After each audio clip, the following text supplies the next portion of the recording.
પોરબંદર જિલ્લામાં છેલ્લા 2 દિવસથી ભારે વરસાદની પરિસ્થિતિ ઊભી થઈ છે.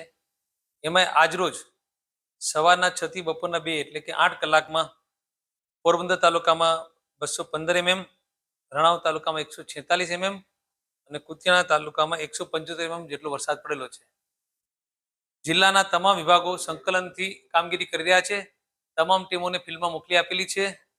અત્યારે જો વાત કરું તો પંચાયત વિભાગ હસ્તકના 11 જેટલા રસ્તાઓ સલામતીના કારણોસર આપણે બંધ રાખ્યા છે. સ્ટેટ હાઈવે અત્યારે બધા ચાલુ છે.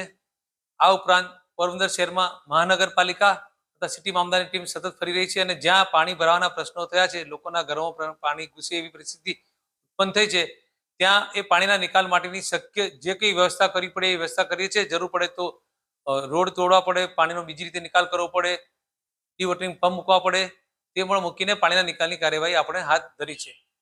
હું તમામ નાગરિકોને અપીલ કરું છું કે ભારે વરસાદની પરિસ્થિતિ હોય, અનિવાર્ય સંજોગો સિવાય ઘરની બહાર ન નીકળવું, સાવચેત રહેવું અને આપણા બાળકોને ખાસ કરીને ઘરમાં સલામત રાખવા, જેથી કરીને આપણી નજર બહાર ન જાય અને કોઈ પ્રશ્ન ઉપસ્થિત ના થાય.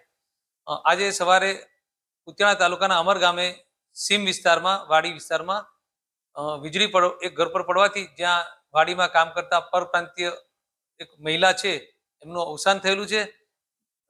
રાણા કંડોળા ખાતે અવસાન જાહેર થતા પીએમ માટે પોરબંદર સિવિલ હોસ્પિટલમાં મોકલી આપેલ છે અને પ્રક્રિયા પૂરી થયા પછી એમના સગાવાલાઓને એમનું બોડી સોંપવાનું તથા રાહત જે ₹4 લાખ સરકાર આપે છે તેના પણ કાગળો તૈયાર થઈ રહ્યા છે.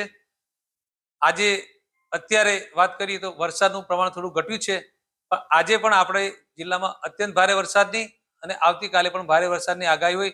તમામ લોકોને સાવચેત રહેવા જણાવું છું. જિલ્લા શિક્ષણાધિકારી સાથે ચર્ચા થયા મુજબ અમે તમામ શાળાના આચાર્યશ્રીઓને સૂચના આપી દીધી છે કે સ્થાનિક પરિસ્થિતિ ધ્યાને લઈ તે ગામના આગેવાનો સાથે સંકલન કરી જરૂર પડે તો આજે અને આવતીકાલે પણ શાળાઓ બંધ રાખે, જેથી વિદ્યાર્થીઓને સાવચેત રહે અને કોઈ પ્રશ્ન ન થાય. ફરીથી આપ સૌને સાવચેત રહેવા અપીલ કરું.